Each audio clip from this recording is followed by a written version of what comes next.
Hello दोस्तों, स्वागत है आपका हमारे यूट्यूब चैनल एम लक्की पांडे में। दोस्तों, अभी थोड़ी देर पहले ही हमने एम्स देवगढ़ की जो हमारे पास अपॉइंटमेंट लेटर आया उससे रिलेटेड वीडियो अपलोड करी है। ये वीडियो जो एम्स देवगढ़ का जो जॉइनिंग फॉर्म है, मतलब जो चेकलिस्ट है आपको लेके जानी है वहाँ पे, अटेस्टेशन फॉर्म जिसे बोला जाता है, जिसमें लिखा गया है आपको सबमिट करना है, उसके ऊपर है ये वीडियो। इसके अंदर हम प्योरली और अच्छे से डिस्कस करेंगे कि आपको क्या क्या लेके जाना है इस फॉर्म के अंदर, इस फॉर्म को किस तरीके से भरना है और इस फॉर्म के अंदर क्या क्या ऐड करना है और क्या क्या ऐड नहीं करना है। ठीक है। बाद में कि सारा जो इसका है, इसके अंदर जो भी पॉइंट्स अवेलेबल है वो सारे हम ऑलरेडी जो वीडियोज़ हमारी उनके ऊपर बहुत अच्छे से एक्सप्लेन करके सारा एक एक हमने समझा दिया था।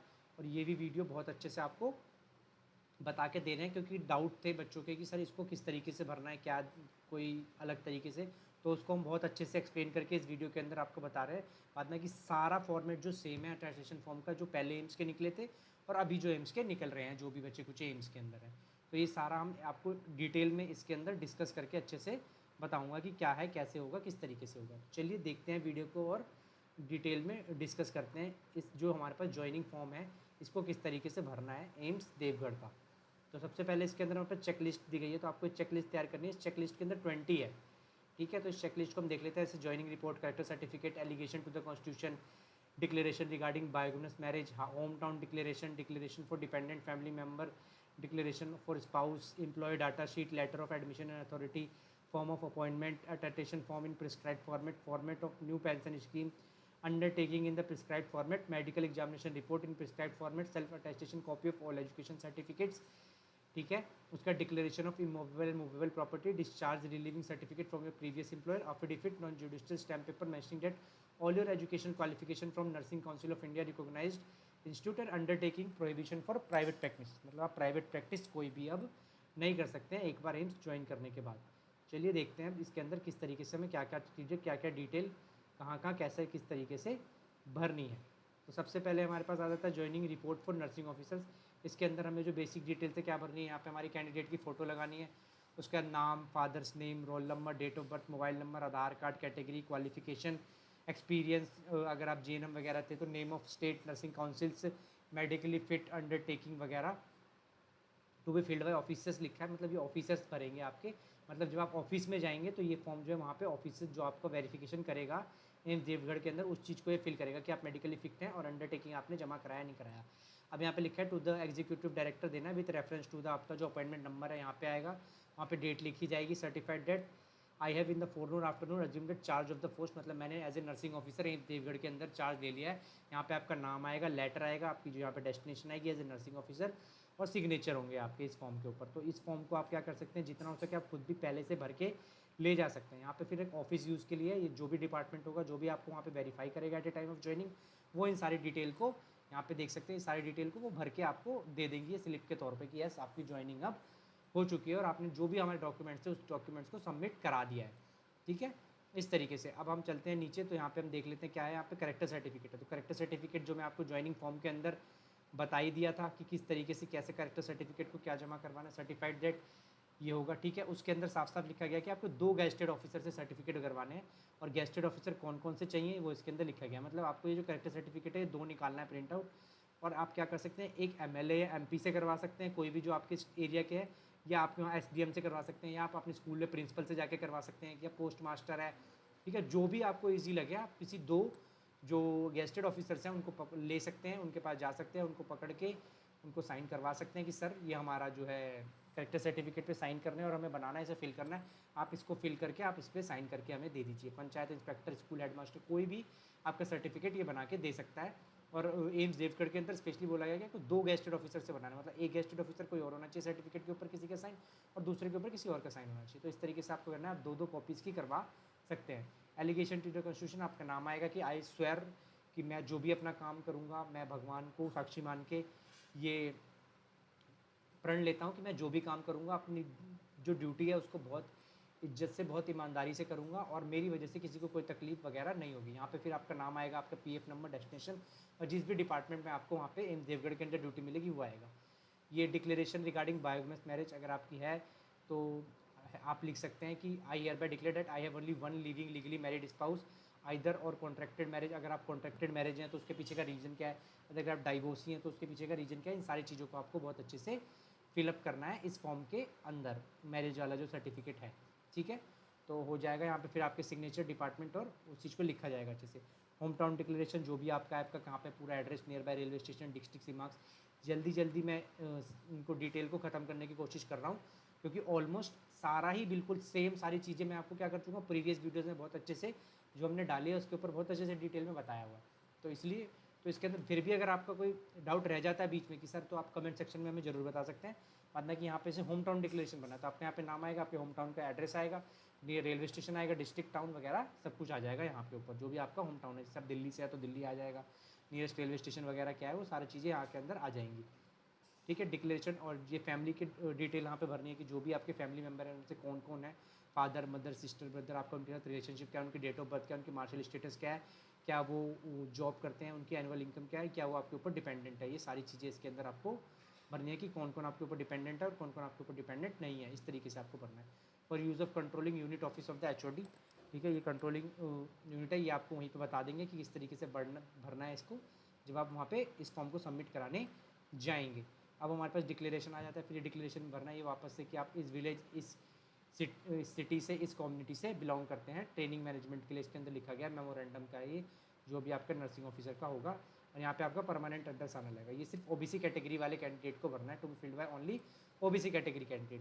अब हमारे पास यहाँ पे डिक्लेरेशन आ जाता है, फिर से डिक्लेरेशन देना। डिक्लेरेशन के अंदर हमें क्या, मेडिकल अटेस्टेशन क्या लिखा गया है डिक्लेरेशन में, क्या है कि here bye declare that my spouse is employed not employed, मतलब ये अपनी वाइफ के बारे में है, ये मतलब जो भी आपकी वाइफ है या हस्बैंड है उनके बारे में, कि वो एम्प्लॉयड है या अनएम्प्लॉयड है, या गवर्नमेंट सर्विस में है या प्राइवेट सर्विस में है, और उनको कोई भी फैसिलिटीज़ अवेल चाहिए या नहीं चाहिए, ठीक है। जैसे कई बार पेरेंट्स हमारे ऊपर डिपेंडेंट होते हैं, तो उनके बारे में भरना है कि उनको कौन कौन सी फैसिलिटी चाहिए, कि वो इन सारी फैसिलिटीज़ के ऊपर उनको चाहिए। उनको हाउस अलाउंस चाहिए, सेंट्रल गवर्नमेंट की स्कीम्स वगैरह चाहिए, अलॉटमेंट चाहिए, रेसिडेंट का, ये सारी चीज़ें चाहिए। इस सारी चीज़ों को आपको भरना पड़ेगा। फिर आपके यहाँ पे PF नंबर वगैरह आएगा, ये आपको वहीं मिलेगा, तो आपको वहीं भरना है। जो भी आपका न्यू पेंशन स्कीम के अगेंस्ट में जो भी आपके फॉर्म भराया जाएगा, ये आपकी एम्प्लॉयड डेट शीट है, मतलब ये आपका है, फिर से वापस आपको भरना है। फोटोग्राफ लगानी है, नाम लिखना है, मैरिड, सिंगल है, फादर, मदर वगैरह जो भी है, डिटेल अच्छे से भरना है। परमानेंट एड्रेस भरना है, प्रेजेंट एड्रेस भरना है। इस तरीके से सारी चीज़ों को बहुत अच्छे से करना है, ठीक है। अब यहाँ पे हमारे पास डेट ऑफ बर्थ लिखनी है, कैटेगरी वगैरह लिखनी है, एकेडमिक रिकॉर्ड स्टार्टिंग की सेकेंडरी अकेडमिक रिकॉर्ड देने हैं आपके 10th के, 12th के और ग्रेजुएशन के, जो भी आपके प्रोफेशनल डिग्री वगैरह है, इन सारी चीज़ों को यहाँ पे लिखना है। फिर से यहाँ पे आपके जो फैमिली के ऊपर डिपेंडेंट मेंबर है उनका ऑक्यूपेशन क्या है, रिलेशन क्या है, ये चीज़ इसके अंदर फिर से भरनी है। जो 6 नंबर है, please provide your family detail, जो आपके पास हमारे पास यहाँ पे आ रहा है। फिर हमारे पास डिक्लेरेशन आ जाता है, यहाँ पे इस डिक्लेरेशन को भरना है। आई हियर बाय, नाम आएगा आपका, एट ऑल एंट्रीज, मतलब इस फॉर्म्स के अंदर जो भी मैंने एंट्रीज भरी है वो सारी बिल्कुल मेरी नॉलेज के हिसाब से बेस्ट है और करेक्ट है। अगर कोई भी दिक्कत परेशानी नहीं है जो भी मैंने इसके अंदर भरी है। Letter of admission and authority, group saving linked insurance scheme, ये इंश्योरेंस स्कीम के अगेंस्ट में जो हमारे पैसे कटते हैं, जो कि मैं आपको बता चुका हूँ 60-70 रुपीज़ जो हर मंथ कटेंगे आपके सैलरी में से, उसके अगेंस्ट में ये फॉर्म आपको भरना है, सिग्नेचर करने हैं, ठीक है। और आपको वहाँ पे जो भी है सैलरी स्लिप का, मेंबरशिप नंबर, डेस्टिनेशन, डिपार्टमेंट, जो भी आपको यहाँ पे सारे डिटेल भरना है। ये जो डिपार्टमेंट वगैरह का डिटेल है ये आपको ब्लैंक छोड़ के ले जाना है, ये आपको वो वहीं भरवाएंगे। ऐसा नहीं है कि अभी से आपको पता है कि कौन से डिपार्टमेंट में हुआ है, तो डेस्टिनेशन जैसे नर्सिंग ऑफिसर होगी तो आप नर्सिंग ऑफिसर भर सकते हैं, लेकिन जो डिपार्टमेंट वगैरह है ये आपको वहीं भरना है। आप तो वहीं जाएंगे ना, तो आप वहीं इस चीज़ को वो आपको देंगे, जो डिपार्टमेंट वहाँ भरना है। तो मतलब इस फॉर्म को बेसिकली जो इसके अंदर से कुछ ऐसी एक्स्ट्रॉर्डिनरी चीज़ें जमा करने वाली हैं, या जो चीज़ें नाम वगैरह वो आप निकाल के भी फिल कर सकते हैं। उसके अलावा ये आप जब वहाँ जाएंगे ज्वाइनिंग के टाइम पे, तभी आप उनके सामने भर के जमा करेंगे तो बेटर रहेगा, क्योंकि कोई दिक्कत परेशानी हो तो वहाँ पे आपको बता देंगे कि इसके अंदर क्या भरना है, कैसे भरना है, चेंज करना है कि नहीं करना है। इस तरीके से सारा डिटेल इसके अंदर भरना है। जैसा कि आप देख सकते हैं अभी न्यू पेंशन स्कीम के अगेंस्ट में डिटेल आ गया, तो न्यू पेंशन स्कीम के अगेंस्ट में हमें सारी चीज़ें भरनी है कि आप कौन से गवर्नमेंट सर्विस के अंदर है, कौन से मिनिस्ट्री के अंदर है। जैसे हेल्थ मिनिस्ट्री के अंदर आ गया, स्केल ऑफ पे क्या है आपका, डेट ऑफ बर्थ क्या है, डेट ऑफ ज्वाइनिंग क्या है गवर्नमेंट की, बेसिक पे क्या रहेगा, ठीक है। नॉमिनी ऑफ द पेंशन कौन रहेंगे, मतलब जो पेंशन स्कीम मिलेंगे इन फ्यूचर अगर आपको कुछ हो जाता है तो वो पेंशन की स्कीम किसको मिलेगी, वो सारी चीज़ें इसके अंदर बताई गई हैं और डिटेल आपको यहाँ पे अच्छे से भरनी है। फिर ये अंडरटेकिंग है जो भरना है, द फर्निशिंग ऑफ द, कि भाई हम कोई फॉल्स इन्फॉर्मेशन इसके अंदर नहीं दे रहे हैं, हम जो भी इन्फॉर्मेशन दे रहे हैं वो सारी हमारी नॉलेज के हिसाब से बेस्ट है। और कोई भी दिक्कत परेशानी होने पे एम्स के पास पूरा अधिकार है कि हमारी ज्वाइनिंग है उसको कैंसिल कर सकता है। हमने जो डिग्री ली है वो MCI और गवर्नमेंट अप्रूव्ड यूनिवर्सिटी से ली है।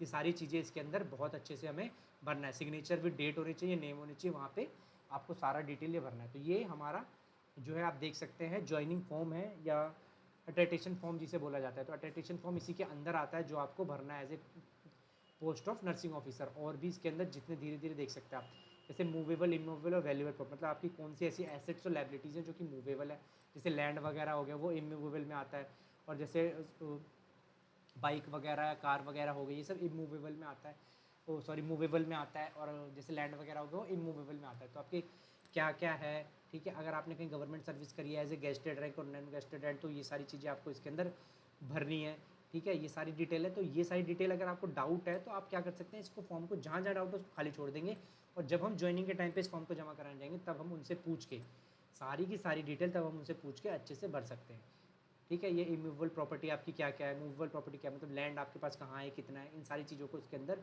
डिटेल में भरना है। इमूवेबल प्रॉपर्टी के अंदर वही आ जाता है, मूवेबल के अंदर वो डिटेल आ जाती है जो हमें भाई मूव कर सकते हैं हम कहीं पे, जैसे जो भी हमारे सामान हो गया, घर का सामान हो गया, सारी क्या होती है हमारी मूवेबल एसेट्स होती है, ठीक है। क्या लाइबिलिटीज़ वगैरह है, क्या लाइबिलिटी, जैसे लाइबिलिटीज़ के अंदर क्या आ जाती है हमारी, जो जो हमें लाइबिलिटीज़ जो हमें पे करनी है किसी को, तो क्या कोई हमारी लाइबिलिटीज़ भी है, किसी को देनी भी है, तो वो सारी चीज़ें नहीं है। मेनली इसके अंदर एसेट्स वगैरह ही भरे जाते हैं, लाइबिलिटीज़ मोस्ट प्रोबेबली किसी की होती नहीं है, बहुत कम एक आधा होते हैं जिनकी लाइबिलिटीज़ होती है। तो ये सारी चीज़ें आपको बहुत अच्छे से इसके अंदर भरना है कि जो भी चीज़ें है, क्या आपके पास जो प्रॉपर्टी है वो आपके पास खुद की है या आपको किसी ने गिफ्ट करी है, किस चीज़ के बेसिस पे, सारी चीज़ें डिटेल को बहुत अच्छे से पढ़ लेना है।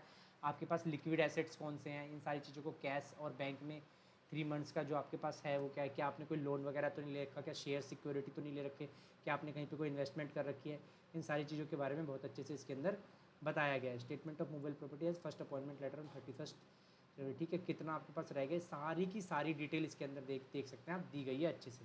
तो आपको इसको लिए टेंशन नहीं लेनी है, अच्छे से इसको डिटेल्स को, सारी चीज़ों को चेक कर लेना है, एक एक पॉइंट को देख लेना है, जहाँ आपको दिक्कत लगे उसको खाली छोड़ देना है। जब आप वहाँ पे ज्वाइनिंग के लिए जाएंगे, वहाँ पे जो भी आपका वेरिफिकेशन करेगा ऑफिसर, या जो भी वहाँ पे ऑफिसर होंगे, वो आपको वहाँ पे बिल्कुल अच्छे से गाइड कर देंगे कि यहाँ पे आपको ये चीज़ भरनी है, ये डिटेल भरना है, और ऐसे इस तरीके से इसको सबमिट करना है। कि आपके ऊपर कोई डेप्थ है, कर्जा वर्जा है, या जैसे बैंक में आपने ले रखा है तो वो सारी लाइबिलिटीज़ के अंदर आ जाती है, तो ये सारी चीज़ें भरनी है, ठीक है। या आपने कोई इंश्योरेंस वगैरह, लोन वगैरह चल रहा है जिसकी आप किस्त वगैरह दे रहे हैं, तो इन सारी चीज़ों के ऊपर है। ये नोटराइज्ड अफिडेविट है जो आपको स्टैम्प पेपर के ऊपर बनवाना है, on A rupees stamp paper, मतलब जो भी आपका 10 रुपीज़ 50 रुपीज़ का स्टैम्प पेपर होता है उसके ऊपर इस चीज़ को आपको बनवाना है, और ये आपको वहाँ पे सबमिट करना है कि भाई हाँ भाई जो भी हमने इन्फॉर्मेशन दी है वो सही है। हम कोई भी प्राइवेट प्रैक्टिशनिंग नहीं करेंगे, कोई भी लेबोरेटरी वगैरह में नहीं करेंगे, किसी भी हम जो आई एम, और मैं किसी गवर्नमेंट हॉस्पिटल में अभी काम नहीं कर रहा हूँ, अब मेरे को जब एम्स के अंदर जॉब मिली है या ड्यूटी मिली है तो मैं उसी के अंदर अपनी सारी चीज़ों को फर्दर जॉब करूँगा, और नोटरी वगैरह यहाँ पे साइन हो जाएंगे। ये तो आप किसी भी जैसे जो रहते हैं नोटरी वगैरह करते हैं, जो भी लॉयर्स वगैरह बैठे रहते हैं, आपने देखा होगा, उनके पास जाके आप ये बनवा सकते हैं, वो आपको बना के स्टैम्प पेपर पे साइन करके स्टैम्प लगा के दे देंगे। तो ये जैसी चीज़ें हैं, तो ये आपको निकाल के लेके जानी पड़ेंगी यहाँ से, और अगर आप नहीं भी ले जाते हैं तो शायद वहाँ एम्स के बाहर ऐसी फैसिलिटीज़ अवेलेबल होती है कि जैसे नोटरी बनाना ये सब चीज़ें होती हैं, पर आप यहाँ से इस चीज़ों को बनवा सकते हैं फर्दर जो भी चीज़ें, और यहाँ पे इसको आप अच्छे से डिटेल को पढ़ सकते हैं, जो भी चीज़ें यहाँ पे दी गई है, ठीक है। आपका यहाँ पे नेम ऑफ द कैंडिडेट, आपकी हाइट क्या है, वेट क्या है, चेस्ट की सर्कमफ्रेंस क्या है, रेस्पिरेटरी ऑर्गन वगैरह, ये मेडिकल बोर्ड में रिपोर्ट्स सबमिट करनी है। जैसे पूछते हैं कि हार्ट का क्या है, ये जो है हमारा मेडिकल का वो है, क्या कहते हैं, मेडिकल रिपोर्ट है, कि मेडिकल रिपोर्ट जो हमारी बनेगी वो इन सारी चीज़ों को लेके ही बनेगी कि भाई nervous system, locomotive system, skin वगैरह क्या है, कोई आपको डिजीज़ तो नहीं है, आई विज़न आपके क्या है, ठीक है, राइट आई का क्या है, लेफ्ट आई का क्या है, इन सारी चीज़ों को, ईयर्स को इंस्पेक्ट किया जाएगा, इन सब चीज़ों को देख के आपका जो है मेडिकल फिटनेस का भी सर्टिफिकेट बनेगा, और उसका जो फॉर्मेट है वो ये होना चाहिए जो इसके अंदर दिया गया है। मेडिकल फिटनेस के लिए जो भी आपका सर्टिफिकेट, उसका फॉर्मेट ये होना चाहिए कि मतलब ये सारी चीज़ें उसके अंदर जो इसके अंदर लिखी गई है वो सारी चीज़ें इसके अंदर जहाँ से भी आप बनवाएंगे वो इंक्लूड होनी चाहिए, ठीक है। ये चीज़ इसके अंदर बोला गया है, जैसे नेम ऑफ द कैंडिडेट, और साथ में नीचे जो मेडिकल प्रैक्टिशनर है, जैसे देख सकते हैं आप एब्डोमेन वगैरह के जो इतनी सारी चीज़ें हैं मेडिकल जो होती हैं, तो आपके ये सारे के सारे यहाँ पे साइन होने चाहिए, और यहाँ पे जो भी होंगे उनके साइन होंगे कि ठीक है, जो भी आपको प्रॉब्लम वगैरह है इस तरह पे, और यहाँ पे जो भी आपके जो भी मेडिकल ऑफिसर आपके एग्जामिन करेगा वो यहाँ पे आपको ये बना के दे देगा, साइन करके दे देगा कि यस सब कुछ सही है, कोई दिक्कत परेशानी नहीं है, और जो भी आपके टेस्टेज होंगे उसके रिपोर्ट यहाँ पे लिख के जाएंगे, इवन जो कोरोना वगैरह का भी होंगे, सारी चीज़ें होंगी, ठीक है। और यहाँ पे लिख दिया जाएगा कि आप फिट है, और यहाँ पे मेडिकल बोर्ड ऑफिसर्स की साइन लग जाएगा, और इस तरीके से आपका मेडिकल सर्टिफिकेट भी तैयार हो जाएगा चीज़ों को देख के, ठीक है। ये अपॉइंटमेंट ऑर्डर है, ये है अटेस्टेशन फॉर्म जिसको आप कह रहे थे कि अटेस्टेशन फॉर्म के बारे में, तो यहाँ पे आपकी फ़ोटो लग जाएगी एक, और इस तरीके से आपको अपनी ओन हैंड राइटिंग में इसको फिल करके फिर से पूरा नाम वगैरह, डिटेल वगैरह, सारी चीज़ें जो भी हैं आपको अच्छे से इसमें भर देना है, और जो है हिंदी में दिया गया है और ऊपर दिया गया है इंग्लिश में, आप कुछ भी भर सकते हैं, इसमें इंग्लिश हिंदी दोनों है। तो इन सारी चीज़ों को आपको मतलब आपकी खुद ही की डिटेल्स जो है आपको उसमें 3-4 बार भरनी है और वहाँ पे ले जाके सबमिट करना है। और ये सारी छोटी छोटी चीज़ें, अगर आपको फिर भी कोई डाउट रह जाता है कि सर मेरे को ये पॉइंट समझ नहीं आया, तो आप मेरे को, हमारी ईमेल आईडी है, ठीक है, ईमेल आईडी पे मैसेज कर सकते हैं। और आप हमारे इंस्टाग्राम पे हमारी आईडी है M लक्की पांडे, उस पर मैसेज करके पूछ सकते हैं कि सर ये वाला पॉइंट मुझे समझ नहीं आया, मेरे को बता दीजिए। प्लस आप कमेंट करके भी हमसे पूछ सकते हैं कि सर ये कमेंट, ये वाला पॉइंट जो था 11 पॉइंट समझ नहीं आया। ऑलमोस्ट मेरे हिसाब से सारे पॉइंट यहाँ क्लियरली हो गए होंगे। यहाँ पे लास्ट में तो मैं ऑलरेडी पुरानी वीडियो में बता चुका हूँ, फटाफट बताता हूँ कि आप कहीं अरेस्ट, मतलब आपके ऊपर कोई केस वगैरह नहीं चल रहा है, इसको लिखना है। मोस्ट प्रोबेबली इसके अंदर सारी चीज़ें नो आता है, ठीक है। और अगर चल रहा है तो किसी रीज़न की वजह से चल रहा है और आप वहाँ से फ्री हो चुके हैं कि नहीं हो चुके हैं। इन सारी चीज़ों को आपको बहुत अच्छे से डिटेल में पढ़ के भर लेना है। लास्ट में सर्टिफिकेट साइन कर देना है सिग्नेचर में, और वहाँ पे ये आपको जमा हो जाएगा। और ये सारे सर्टिफिकेट्स जो भी हैं, आइडेंटिटी, सारे आपको वहाँ पे at a time of joining जमा कराने हैं एम्स देवगढ़ के अंदर में। जब आप एक्सेप्ट करने के बाद ऑफर लेटर को आप वहाँ 30 दिन के अंदर ज्वाइनिंग करेंगे। तो उम्मीद करता हूँ ये वीडियो काफ़ी इन्फॉर्मेटिव रही होगी आपको। अगर इन्फॉर्मेटिव रही हो तो प्लीज़ वीडियो को लाइक कर दीजिएगा, चैनल को सब्सक्राइब कर दीजिएगा और बने रहिए हमारे साथ। I'm Lucky Pandit. Thank you so much.